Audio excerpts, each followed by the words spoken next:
So this week we covered our last application, the net change theorem. And we saw that we could interpret the second part of the fundamental theorem of calculus when the integrand measures a rate of change. And the most common rate of change we saw in calculus was the velocity function, the rate of change of position. So the net change theorem tells us about a net change in position using an integral. And we saw a consequence of the net change theorem, but we also saw, well, something else we could do that's related, but not necessarily using the net change theorem. So this question, worksheet 14, number 1. A particle travels with this velocity. Find the net displacement and total distance traveled for the particle from times 1 to time 4. So here we need two things, the net displacement and the total distance traveled. The net change theorem will tell us the net displacement, because with net displacement, we want walking backwards to count against our final answer.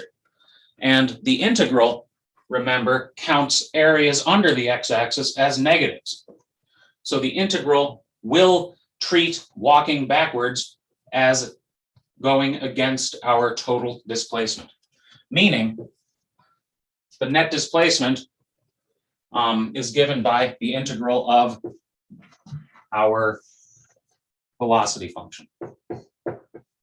On which interval? Well, 1 to 4. So we need to solve this integral, which we'll do using the second part of the fundamental theorem of calculus. The derivative of 9t is 9. A power rule here. 2 plus 1 is 3. Divide by 3, t cubed. The derivative of a third t cubed is t squared, and there's a negative on it. And we're evaluating this. We're evaluating this from 1 to 4. So we take this, substitute 4, we get what? 36 minus 4 cubed is 64. So 36 minus 64 thirds. Evaluate at 1 and subtract. Substitute t equals 1. What do you get? You get 9 minus a third. And be sure you're subtracting all of that. And now we'll combine this. I always like doing whole numbers separately and then thirds separately. 36 minus 9 makes 27. How many thirds do we have? Well, we have negative 64 and positive 1. Negative 64 plus 1, negative 63. Negative 63 does happen to divide evenly into 3. Negative 63 thirds, negative 21. 27 minus 21 is 6. So our net displacement here is 6. I didn't put units in the question. It'd be 6 feet, miles. Any questions about the net displacement for this one?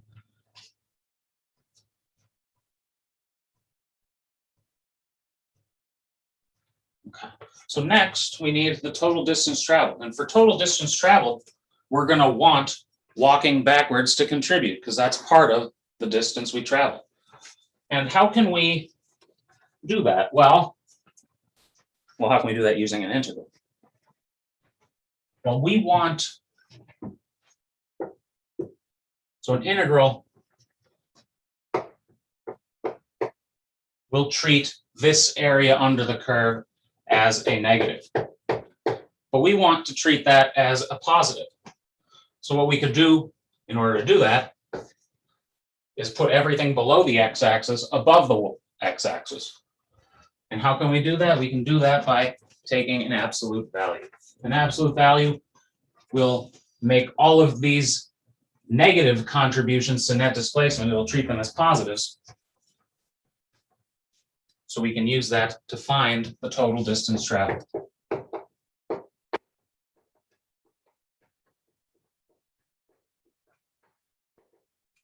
In other words, total distance traveled is the integral of the absolute value of our velocity function on 1 to 4.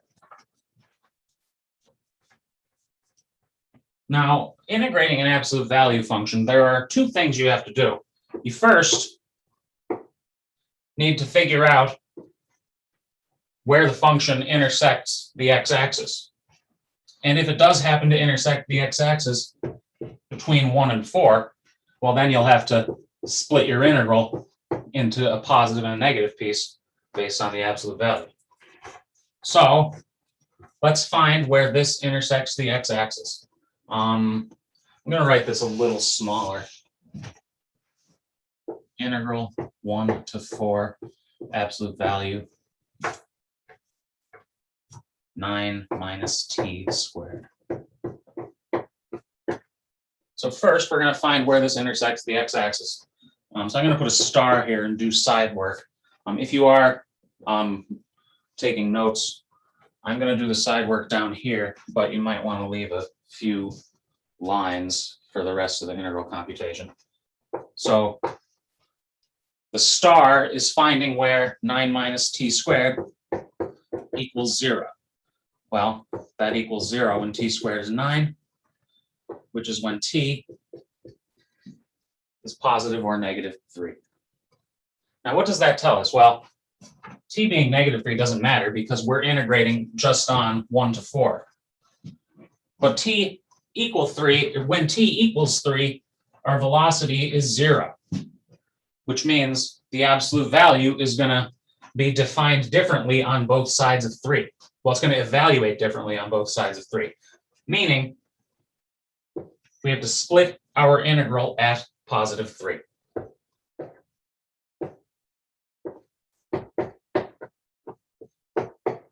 So we have the piece from 1 to 3. We haven't taken an absolute value yet. All we did was find where our velocity goes through the x-axis. So we haven't dealt with the actual absolute value yet. So we have integral from 1 to 3 plus the integral from 3 to 4 of our function. And is that all showing up on the screen? Yes, it is. Any questions about splitting the integral?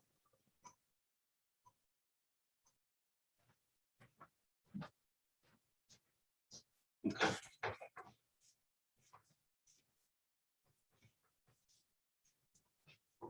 Well, next we'll deal with the absolute value. How do we deal with the absolute value? Well, the absolute value of a positive number is that positive number. So if what's inside the absolute value is positive, then that's what it evaluates to. But if it's negative, it takes its negative. The absolute value of negative 5 is positive 5. Why? Because it's negative of negative 5. So what we need to do is look at our interval and figure out if what's inside the absolute value is positive or negative.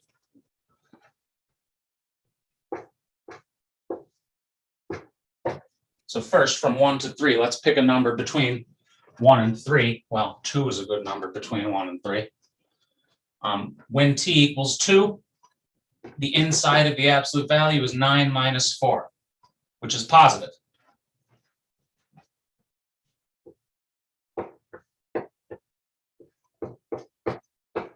Since it's positive, the absolute value evaluates to just itself, 9 minus t squared.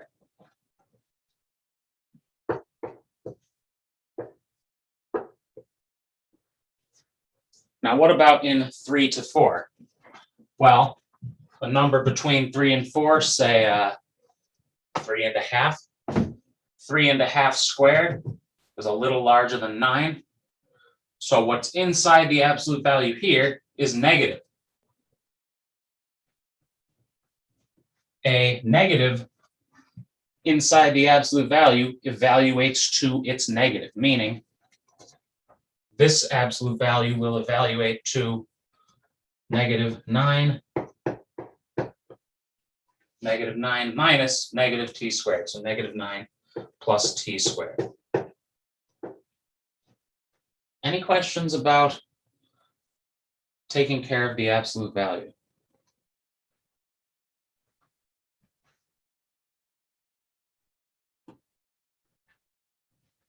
Now, in one of these, if one of these shows up on the final, for total distance traveled, getting to this stage, getting rid of the absolute value, splitting it and getting rid of the absolute value. That's probably, that would be most of the credit for total distance traveled. Because after this, it's just evaluating some integrals, dealing with potentially inconvenient numbers. So let's do that. Derivative of 9t is 9. We have a power rule here. So 9 minus a third t cubed, evaluating from 1 to 3. And for the next piece, I'm just going to, negative 9 plus t squared. I don't really like how that looks. I'm just going to rewrite that as t squared minus 9. I think that looks a lot better. So we get a third t cubed, negative 9t, and I'm going to move it over. A third t cubed, negative 9t, and we're evaluating this from where? 3 to 4.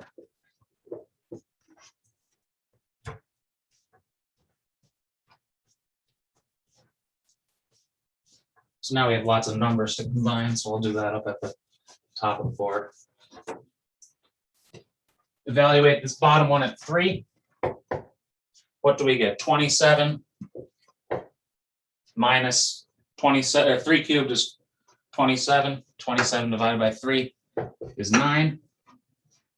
Evaluate at 1. 9 minus a third. Now we have this other piece. 4 cubed, 64. 64 divided by 3 is 64 divided by 3.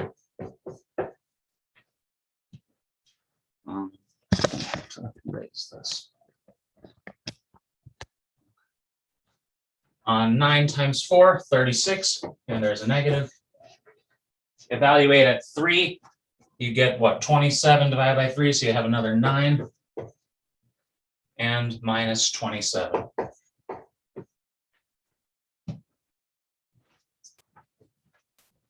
And what does this equal? Well, I'm going to, again, combine thirds first, because I find that much easier than, turning everything into a number of thirds.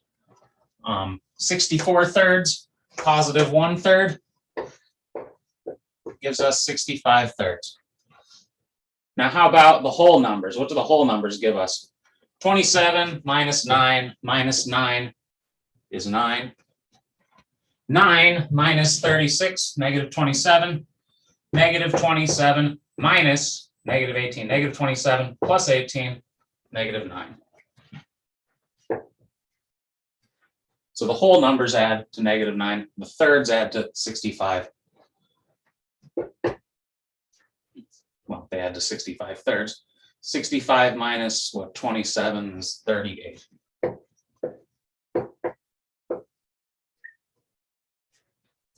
So the net displacement here is 38 thirds. I didn't put units on it, but it would be whatever the distance units are. Any questions about this one?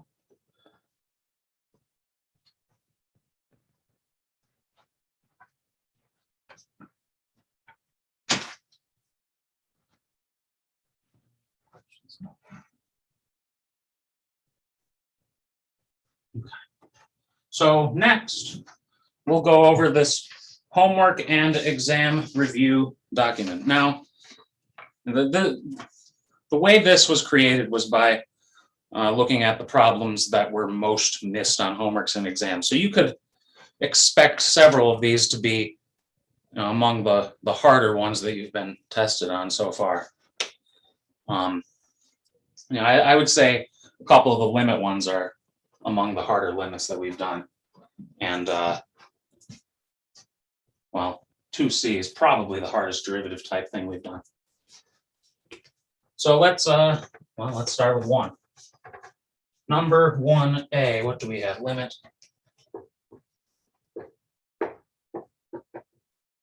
x to 0, x squared cosine 2 over x. Well, with all limits, the first thing to do is hope that a substitution works. because if the substitution works, then that is the limit. Now here, unfortunately, you get 0 times, if you do a substitution, you would get 0 times cosine of 2 over 0. And cosine of 2 over 0, well, 2 over 0 is not a number. So cosine of that is not a number. In fact, it doesn't even, it not only doesn't exist, it's not an infinity or negative infinity, it simply is not a defined quantity in math. So in particular, substitution does not work here. So substitution doesn't work, but we can recall convenient properties of cosine. Cosine, remember the graph looks like this, and the cosine function is between -1 and +1. Maybe an observation using that will help us. So we'll say observe cosine of 2 over x is always going to be between positive and -1. Even though it's not defined at 0, this quantity, when it exists, is between 1 and -1. It doesn't matter what happens at 0 as far as the limit's concerned.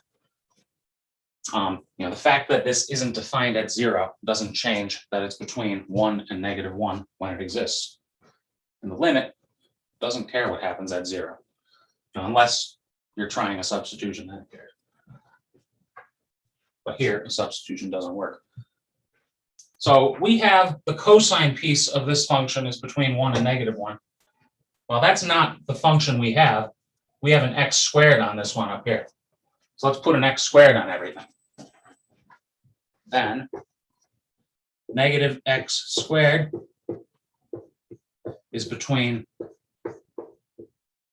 x squared cosine of 2 over x, or sorry, x squared cosine of 2 over x is between -x squared and +x squared. Now, if the limits on this side and that side are the same, then this limit is that number.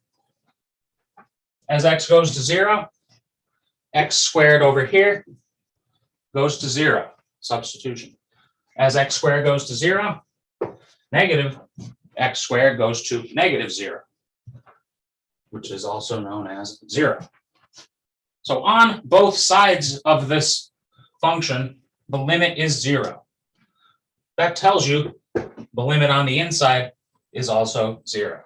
Or maybe I should say the limit in the middle is also 0. So that's 0, and we'll just say how we reached that conclusion. We squeezed it between two functions whose limits were the same. So we used the squeeze theorem. So by squeeze theorem, and there's the work. That's this theorem. Looks a lot like that. Any questions about 1A? Maybe I'll move that camera down.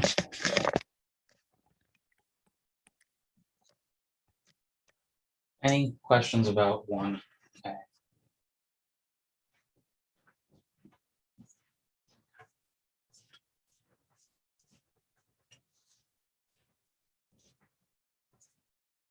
One B. Limit x to infinity 1 plus 1 over x to the x. Oops.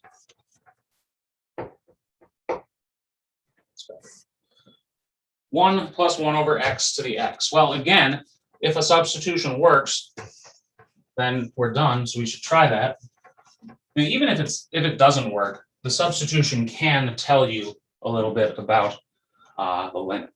So here, as x goes to infinity, 1 over x goes to 0. So as x goes to infinity, this goes to 1 plus 0 to the infinity.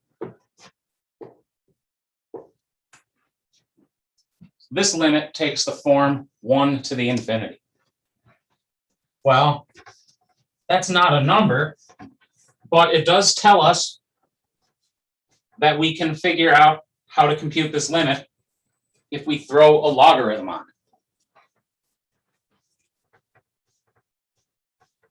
How does that help us? Well, logarithm will turn this into a product, which we can turn into a quotient on which L'Hopital's rule will apply. So equals, I always put equals with a star up there just to remind myself that I'm doing side work technically here. So for the side work, we're going to take the limit of a new function. Limit as x goes to infinity of the logarithm of that.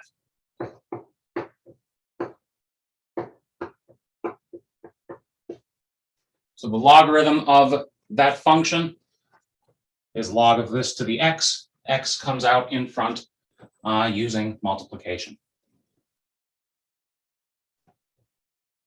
Now, if you try a substitution type argument, you would get an infinity times 0.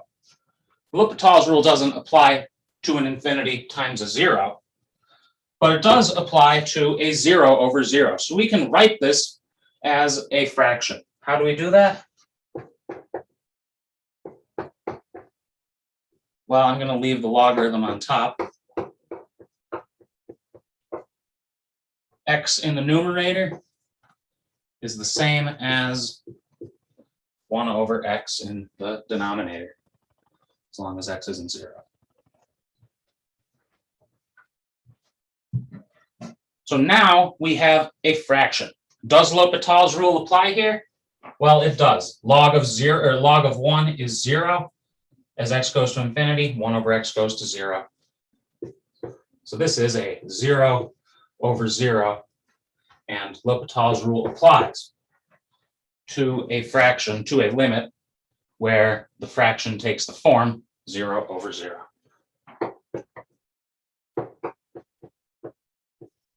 And what does that equal? Well, derivative of the bottom.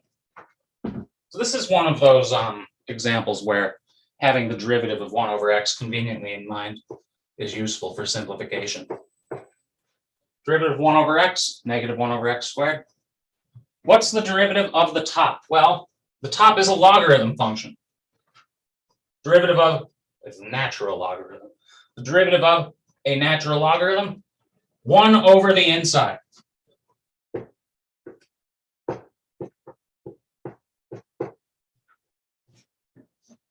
Times, by chain rule, the derivative of this inside. Derivative of 1 with respect to x is 0. Derivative of 1 over x, well, that's showing up again. Derivative of 1 over x, negative 1 over x squared. And I'm going to leave this written as it is with all of those fractions. This type of example is one of those where I find unlined paper far easier. Well, I find it easier to organize the work on unlined paper because of all those fractions all over the place. But derivative of the bottom, negative 1 over x squared. Derivative of the top, 1 over the inside, times the derivative of 1 plus 1 over x, which is negative 1 over x. Any questions about getting to that, the limit of that fraction?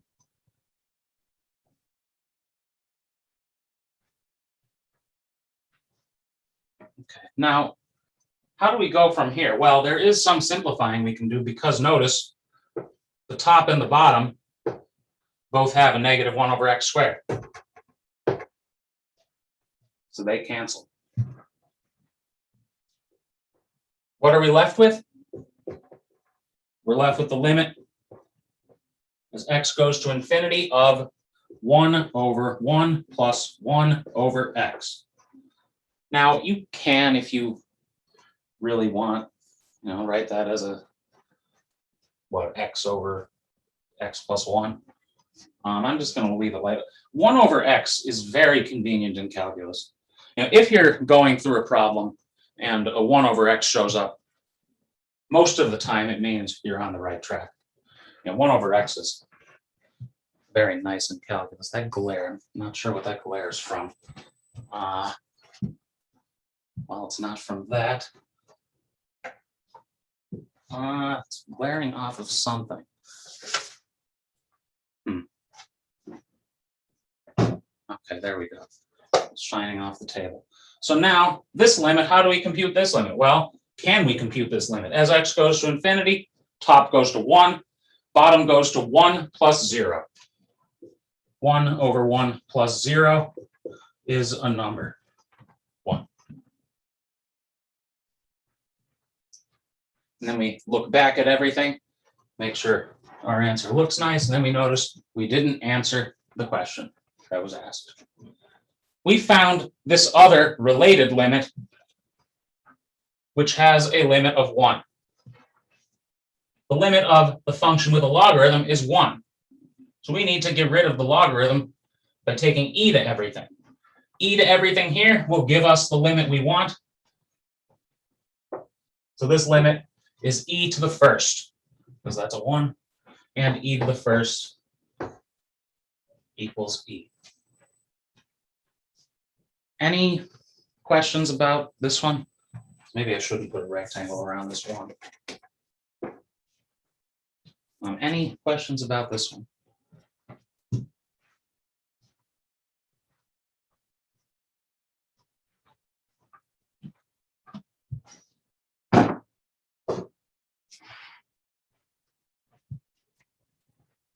Okay, 1C, where did I put the worksheet?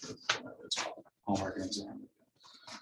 1C, limit x to 0, 1 minus log x.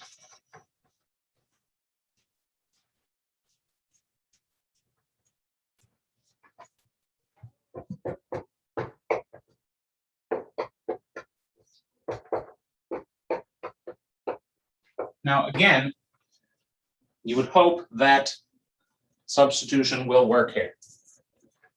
And substitution does not work because the log of 0 is not a number. But what can we do? Well, it doesn't take a form on which L'Hopital's rule applies. So what other interpretations do we have for the limit? Well, we can use a graph. How can we use a graph? Well, can we graph this function? Well, we have all those graphing methods using calculus from section 4.5, I think it was. But I told you that was not the final. So maybe there's another way we can graph this. And there is. Because we know what the function logarithm x looks like. Logarithm x, natural, well, really any logarithm, looks like this, goes through the point 1, 0, and I'm going to draw that smaller so everything fits on one line.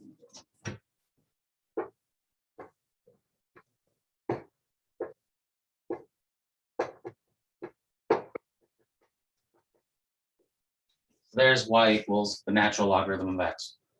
Now, that isn't the function we have. We have a negative on that logarithm. So what happens if we throw a negative on all these y values? Well, making y's negative causes what's above the x-axis to go below, and it causes what's below the x-axis to go above. Meaning, throwing a negative on that will cause this to flip over the x-axis.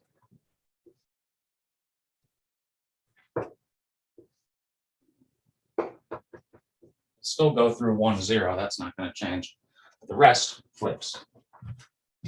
And this isn't the function we want. There's also a positive 1 on that, or added to that. So what we need to do is add 1 to everything. You add 1 to everything here. It's going to cause the function to shift upward. That looks terrible.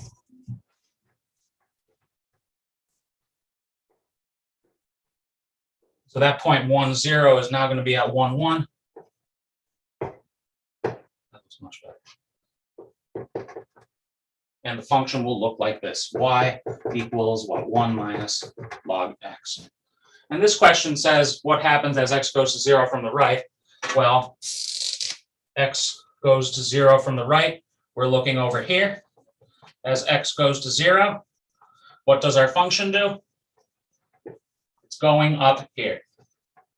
as x goes to 0 from the right, this function keeps going up to positive infinity, which of course can be written as just infinity. Any questions about that one? Is it just like a general rule of thumb where like if there's already a natural log in the equation, you should just graph it in order to find the limit?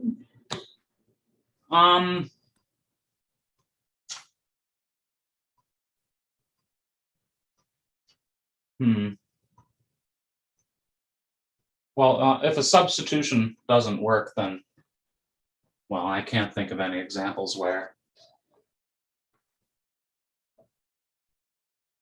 Yeah, I'll say yes with a small asterisk for if a substitution works.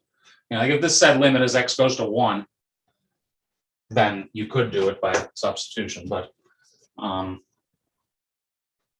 yeah.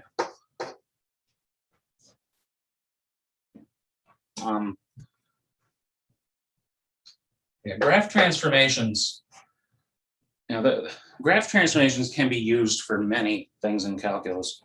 You know, not really many with the derivatives, but with limits, they can show up. With integrals, they can show up. Definite integrals. Any other questions? Now, this one, now I wrote out the 3 graph transformations. You could have technically arrived at an answer just using the graph of the logarithm and noting this went to negative infinity, so that negative is going to make it a positive infinity. So you technically would not necessarily, well, you could do this with just an observation on the logarithm. Any other questions about this one? Okay, number 2, couple derivative questions.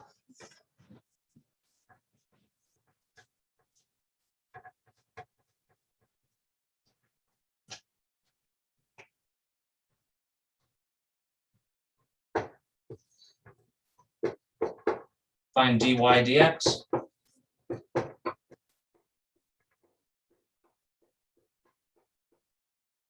Well, here we can write these as power functions. Square root of x is x to the half. Cube root of x to the 4th is x to the 4/3.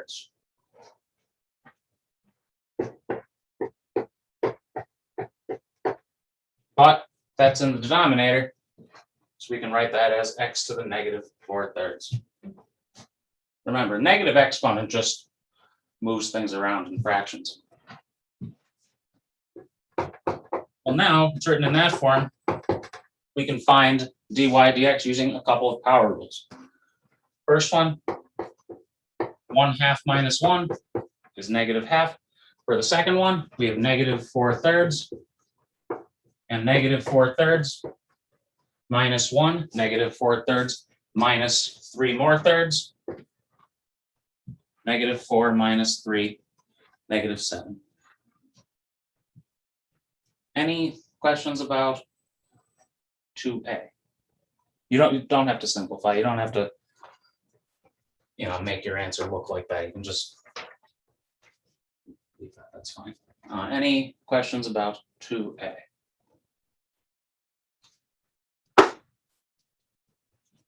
Three B, 2b.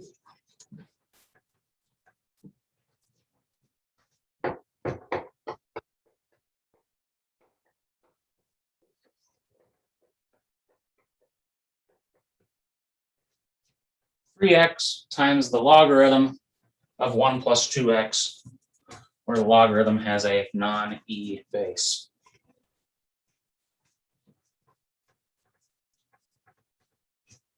Well, first, I'm going to observe we have 2 things multiplied by each other.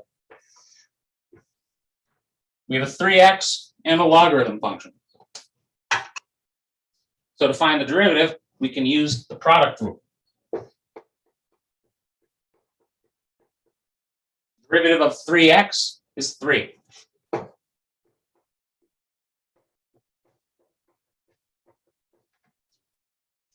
derivative of the first times the second. 3x is 3 plus the first. Now we need to multiply by the derivative of the second.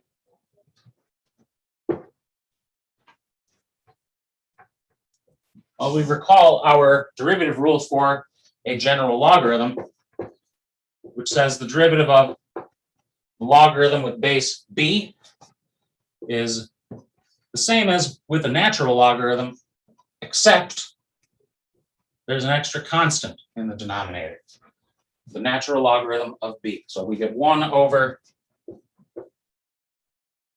our function of x times the natural log of b. And we may have to apply chain rule. But what does that rule give us here? It gives us 1 over the inside, 1 plus 2x, times the natural logarithm of the base. And then this rule applies exactly when that's just an x. Up there we have a 1 plus 2x, so we need the chain rule. Derivative of 1 plus 2x is 2. You could leave your answer like that. I'm not going to. Now, leaving your answer like that is perfectly fine. I'm just going to write that all as one fraction.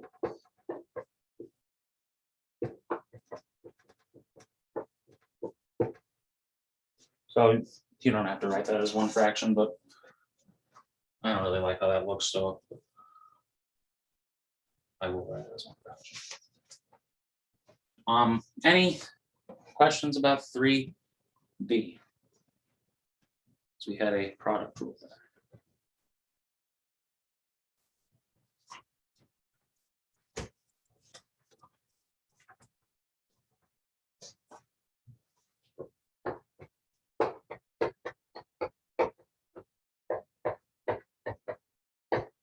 So 2c, sorry, we have y equals log x all to the cosine x. So here we have x's in the base and x's in the exponent, just like we had for the limit in 1b.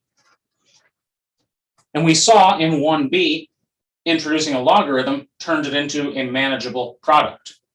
And doing the same thing will work here, will help here. Introducing a logarithm will turn it into a manageable product. So what does that look like? Well, let's see. Throw a logarithm on the left. You get the natural log of y.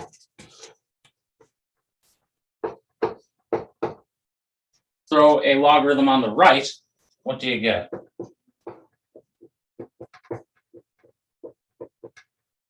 Logarithm on the right looks like that. The logarithm of x all to the cosine x. The cosine comes out front. So what does that equal? Cosine x times the logarithm of x. Any questions about that?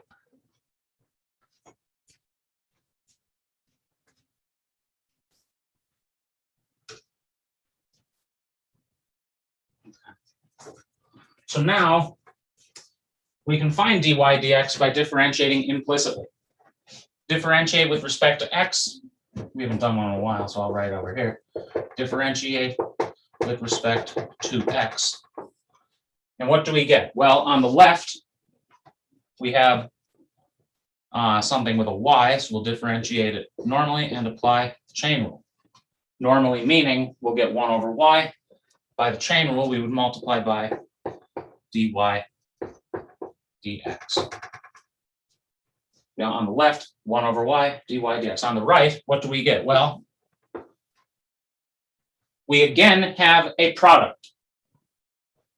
So we're going to need a product rule. And I'm going to do the derivative of the logarithm piece first, so the negative looks nicer. So derivative of logarithm function. The derivative of a logarithm function is 1 over the inside. So here we have the logarithm of the logarithm.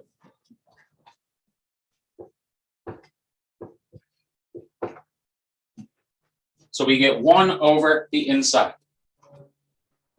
times the derivative of the inside. Derivative of log x, 1 over x.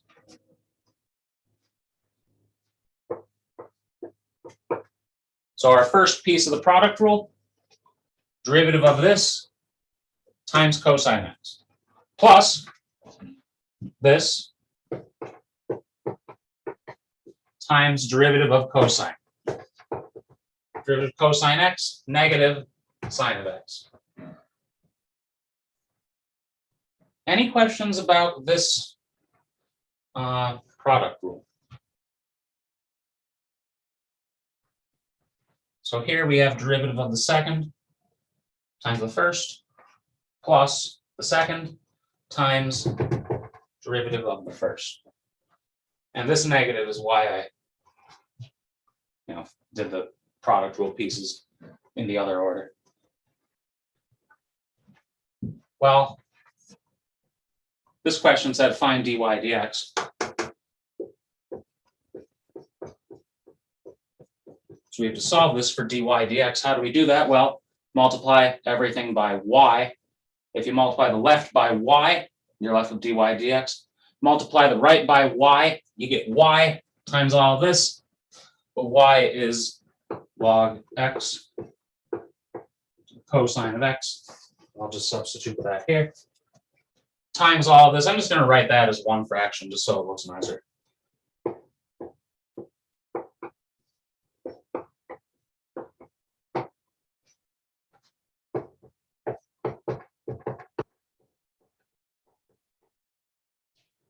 Multiply by y, you get y times all this. Cosine x over x log x minus that piece. Any questions about that one? What was that, 2c? Any questions about 2c? Yeah, I was just wondering if you left it as y times that whole thing, would we still get all the credit if? You would not. So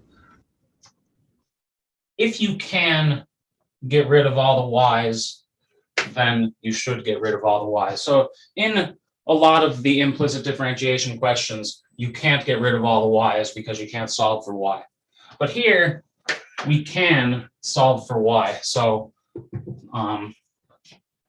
yeah, so when you can get rid of all the y's, you should get rid of all the y's. And that's not something I really like taking off points for. Not that I like taking off points. But that's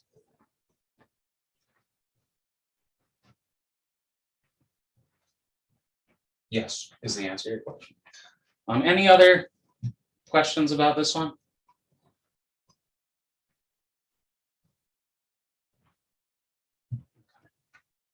Number 3, what do we have for number 3? If a ball is thrown vertically upward with that velocity, then its height off the ground after t seconds is given by that function.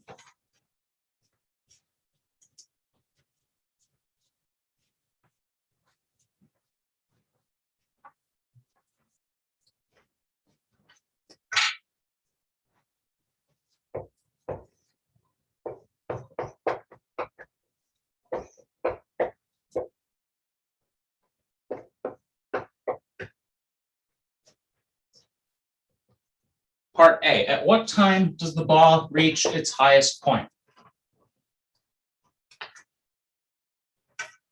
Well, throw a ball in the air. When is it at its highest point? Well, the path of the ball looks something like that. And technically, if you throw it straight up, it would be, a crushed in parabola or a line. But we can separate the going up and going down pieces into a parabola to help illustrate what happens at the highest point. What happens at the highest point? You throw a ball in the air. Well, at that apex, the ball is not moving. The position of the ball is not changing. So we want for part A, where the position of the ball is not changing. Well, what measures, what can we use to measure the position of the ball? Well, velocity, remember, tells you how the position is changing. It's the derivative of position. So here we're looking for where the velocity equals 0. And we can also see that as being at the top of a parabola like that. Now, this type of graph shows up a few different times. It showed up a few different times throughout the semester. This is another.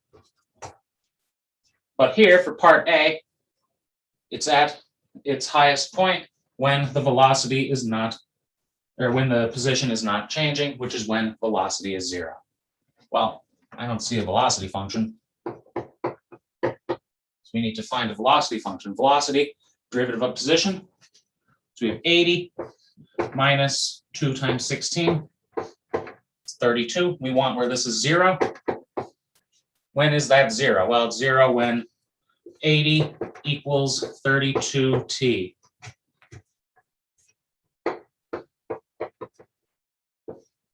Divide by 32.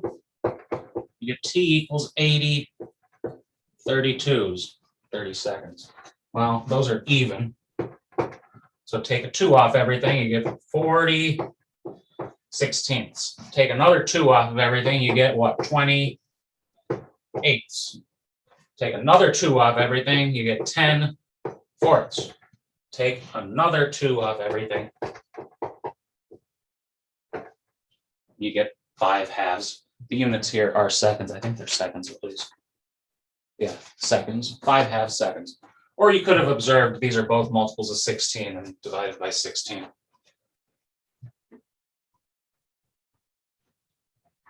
Any questions about part A?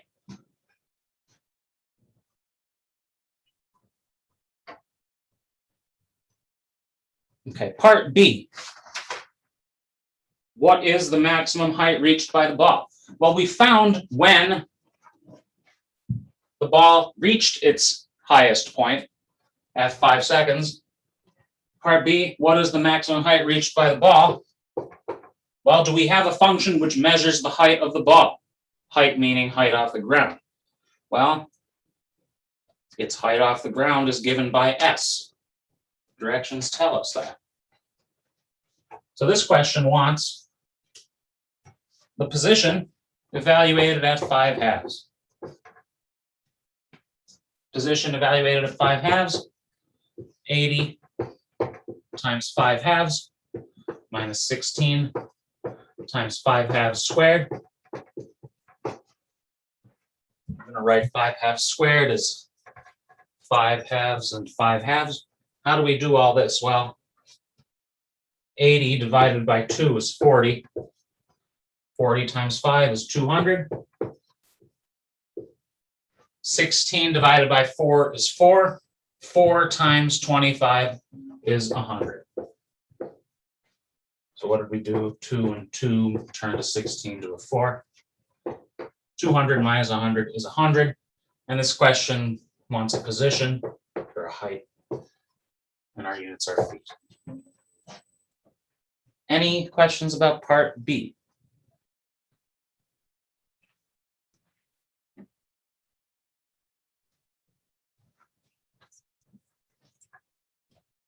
Okay. Part C. At what time does the average velocity on 1 to 3 equal the instantaneous velocity? This question, part C, asks two things. First, it asks, what is the average velocity? But then it says, when does the instantaneous velocity equal the average velocity? We need first to figure out the average velocity on 1 to 3. How do we figure out the average velocity on an interval? Well, it's the change in position divided by the change in time.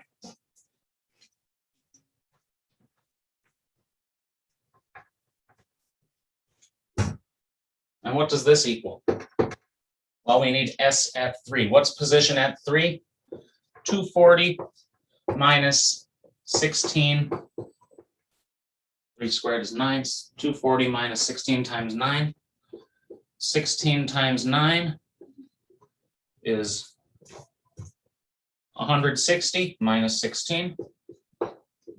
160 minus 16, 144. So 240 minus 144, 96. Position at 1, 80 minus 16, 64. Divided by 2, 96 minus 64 is 32. 32 divided by 2 is 16. And our units, we have a velocity, so our units are feet per second. Any questions about the average velocity?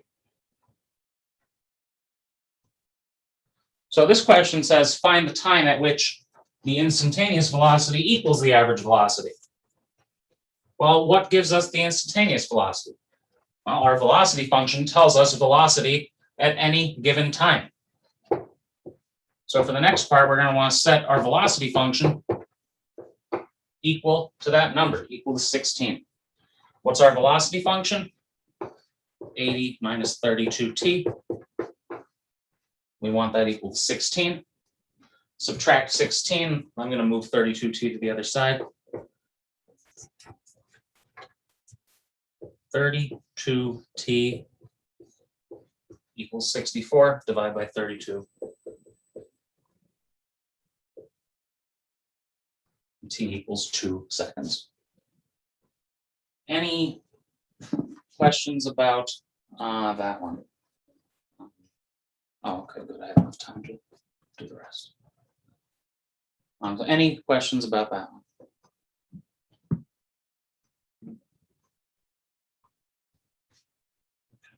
Number 4, find the positive number such that the sum of it and its reciprocal is as small as possible. So we're looking to make something as small as possible. How can we do that? Well, something will be as small as possible when it's down there. And we can interpret that using calculus quite well. So first, we're going to have to find a function to do calculus on, and then we're going to have to do calculus on. 4. Find the number. Let's let it be x, the positive number. X is that number. Okay. Such that the sum of it and its reciprocal. Sum of it and its reciprocal. So right here we have a function. X plus 1 over x. I'm going to call that capital S for sum. We want to make this what? As small as possible. We're going to do calculus on this, and we want to find where a point like that occurs. Any questions about setting up the equation? It says x is positive number, so maybe I'll just note up here, x is positive. But we need where the derivative is 0, where it's undefined. Derivative is 1 minus 1 over x squared. So again, we have a 1 over x showing up. Where is this? Well, where is it undefined? It's undefined at x equals 0. Not in our domain, so I'm not even going to note that. But we want to set this equal to 0. When when does this equal 0? When 1 equals 1 over x squared. Multiply by x squared. X squared equals 1. Square roots. You get x equals positive or negative 1. But notice with our domain, it just says positive number. So all we need of those two is the positive 1.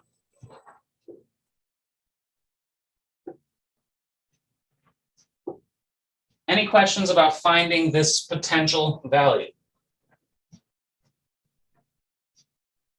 Now, it's a potential minimum because the calculus here tells us that that could look like this at the top, or it could look like this at the bottom. So we have to figure out whether it looks like this or this, and in this case, it will look like the second, but we have to figure out why it looks like the second.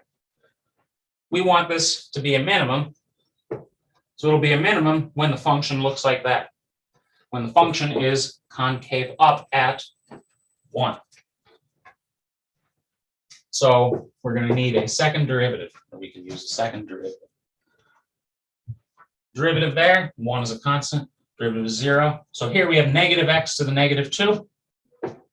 Derivative of that is negative 2x to the negative 3. So 2 over x cubed. 2 over x cubed is positive when x equals 1. What does that tell us? It tells us the function is concave up. It tells us that our critical point will be a minimum. So I'll just say, so x equals 1 does give a minimum.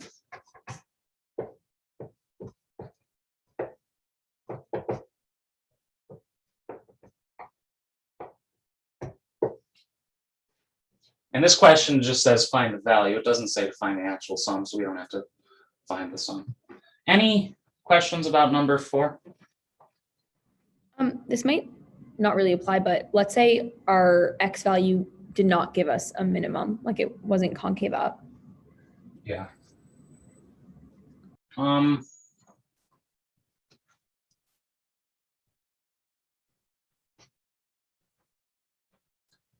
So another way of asking that question is, what if this question number 4 said, find the positive number such that the sum and its reciprocal is as large as possible. These will all give you the answer. Meaning, it's not going to happen where it says, show it gives a minimum, and it winds up being a maximum. So yeah, you'll notice all of these optimization questions in the directions, they say something like maximize this or minimize this. You know, that's not a coincidence. It is, these are going to be set up to work out.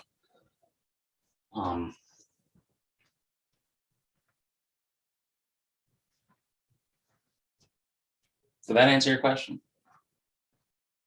Yeah, thank you. Any other questions about this? No, that's a good question. It is a question that should arise. It's like, well, what if this question just said maximum? Can it be done? Well, technically, there is no maximum in this case because it goes off to infinity. You know, this curve, x plus 1 over x, looks, what does it look like? Well, at least for the positive piece, it looks like this for the positive piece. Is that right? Yeah, it looks like this. So, you know, there wouldn't be a maximum in this case. If I said x less than 0, there would be a maximum at -1. Now, this x plus 1 over x is actually a pretty interesting looking curve. It looks like that, and it looks like that. So, you know, if you want to practice another one of these, find the negative number such that the sum and its reciprocal is as large as possible. Find the negative number. Well, the -1 would show up, and the negative would be concave down because that would be negative. And in the curve, you're looking only at that piece over there.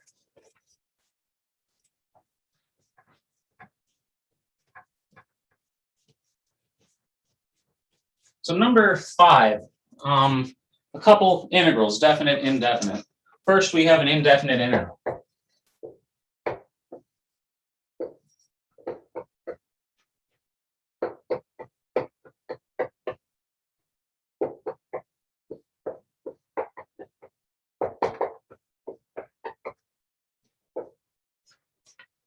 So first we have x to some numbers, then we have some trig functions. X to the 7th, we'll use a power rule. 7 plus 1 is 8.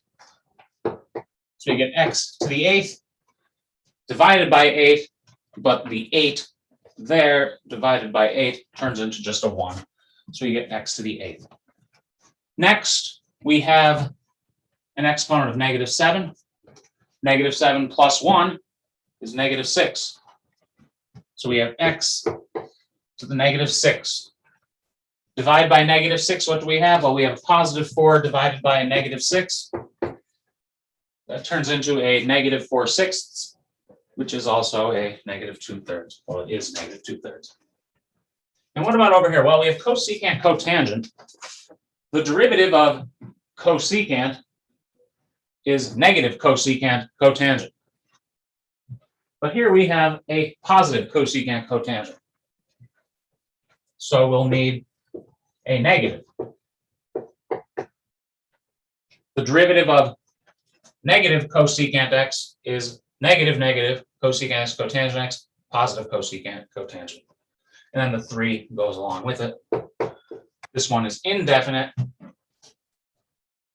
So we need a family of functions which differ by a constant, and we can write that just by writing a plus c at the end. And you can check your answer here by taking the derivative of this. Any questions about part A?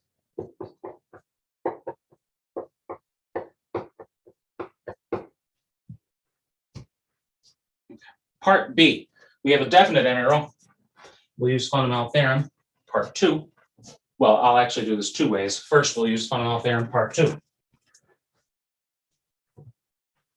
The derivative of sine is cosine.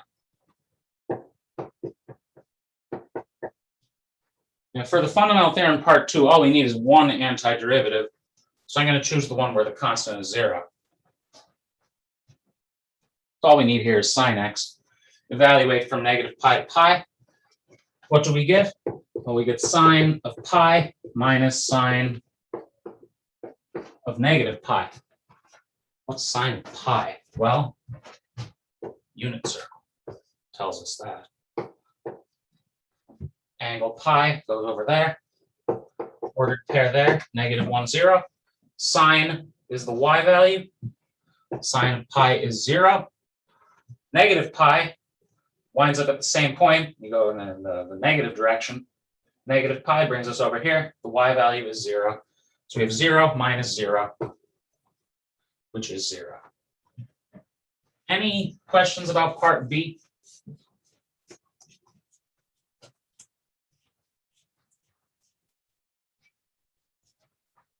So we went through this one using the fundamental theorem part 2.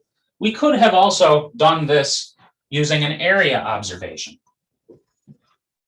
So maybe I'll say alternatively for part B, we're integrating cosine. And we know what cosine looks like. We're integrating cosine x from negative pi to pi. Negative pi is over here. Pi is over here. So what would the integral measure here? Because I don't have to make those lines as shaded in. The integral is looking at that area, it's looking at that area, and it's looking at all of that area. But notice this area down here is the same area as that piece up there. And similarly, because I have blue, I can use another color. Red and blue look different enough to me. Similarly, that area down there is the same as that area up there. So the integral, remember, treats areas above the x-axis as positive, areas below as negative. So the integral from negative pi to pi would be this entire area up here minus this area down here. But those areas are the same. So it gives an integral of 0. So I'll just say, so integral equals 0.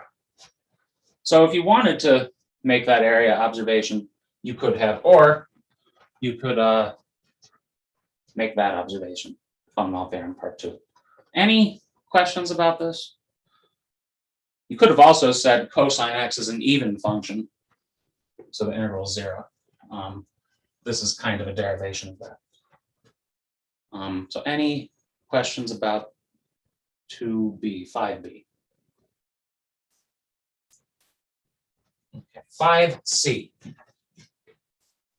After 5c, I am going to go over a fundamental theorem part 1 question. There were a couple questions on that after the last homework, so I'll go over 5c. I might go 1 or 2 minutes past whatever time we end, 3:15. But after this, I am going to go over a fundamental theorem part 1 question, which is not on the worksheet.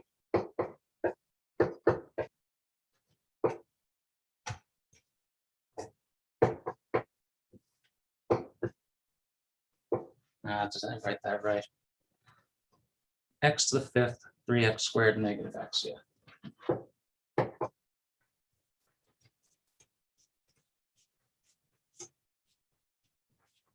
So here we have this function, and remember, an integral can't just go into a quotient and do that piece by piece.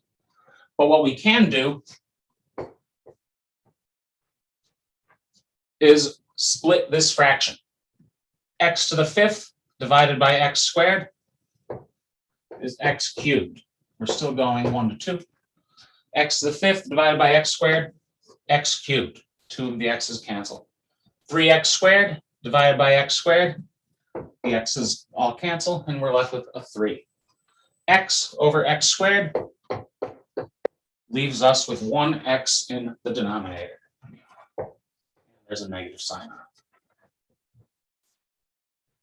Any questions about simplifying the fraction so that now we can go piece by piece because everything's added together? So any questions about breaking up the fraction? Okay, next we have a power rule for the first one. 3 plus 1 is 4.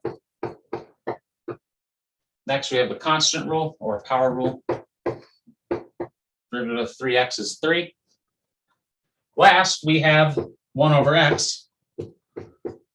Derivative of log x is 1 over x. There's a negative on it. For this problem, since our bounds are positive, 1 to 2, you technically can overlook the negative. But as you get into Calc 2, for those of you who are going to take Calc 2, you'll be doing many more integrals. And some of them you will have to make observations about that absolute value later on. So it's a good habit to get into, not overlooking the absolute value for a definite integral, the absolute value of the logarithm. We want to evaluate this from 1 to 2. At 2, we get 2 to the 4th, 16 divided by 4 is 4. 2 times 3. Don't want to forget an equal sign. These math problems are all sentences, so we need verbs in our sentence. Evaluate at 2, you get 4 plus 6 minus log 2. Evaluate at 1, what do we get? A quarter plus 3 minus log 1. E to the 0 is 1, so log 1 is 0. And what do we get here? Well, the whole numbers we have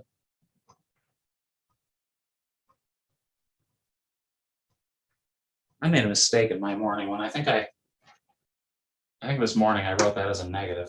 I'm gonna have to check that. What are our numbers here? 4 plus 6 is 10. 10 minus 3 is 7.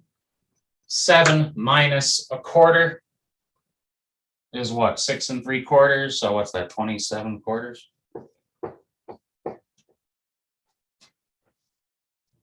So the numbers all add to 27 quarters. Log 1 is 0, negative log 2. Any questions about that one?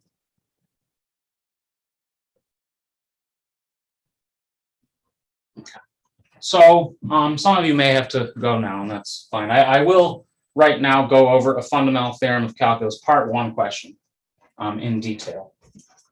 It'll probably take about 3-ish minutes. But if you do have to go, then you do have to go.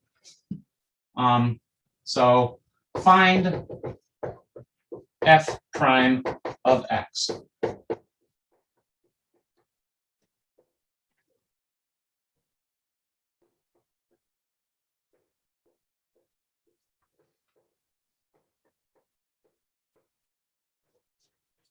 The first part of the fundamental theorem of calculus tells us many things, and we're allowed to reach many conclusions with it.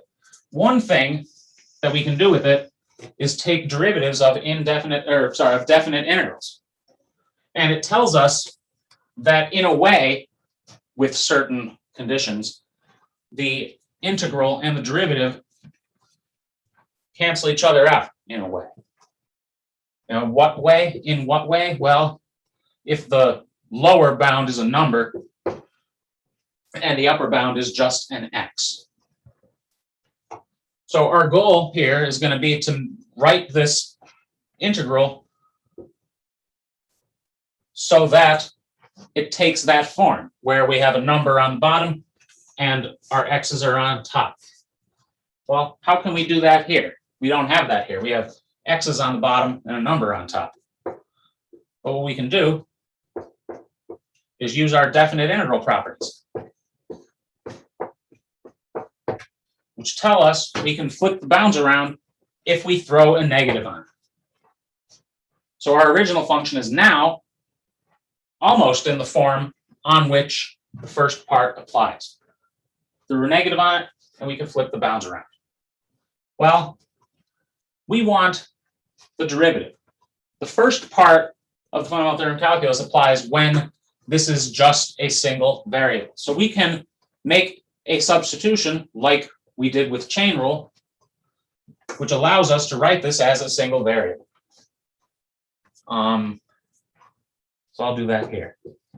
We're going to let u, standard letter for u substitution, let u equal that upper bound. Now, why does that help us? Well, then we can write f as a function of u.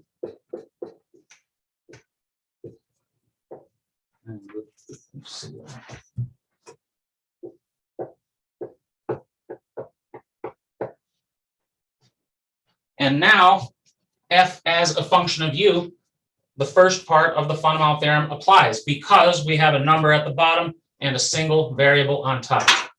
So I'll say FTC part 1 applies.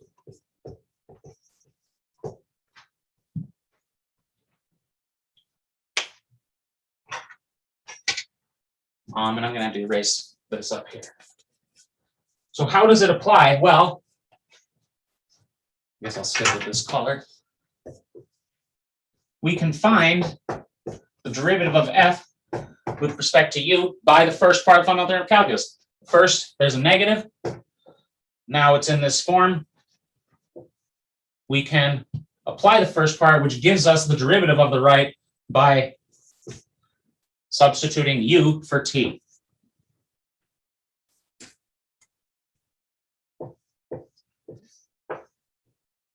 df du, negative cosecant of u by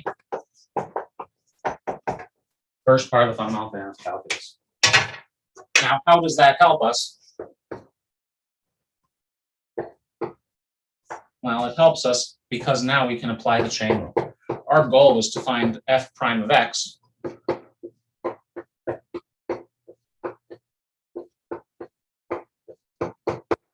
F prime of x, using the chain rule, is df du, du dx, df du is up here. Negative cosecant u. Du dx isn't written anywhere, but we can just find it here. Du dx is 3x squared. And next, we just have to get rid of our u here, because we can. I'm just going to rewrite that so it looks a little nicer. Put the 3x squared out front. Cosecant of u, which is x cubed.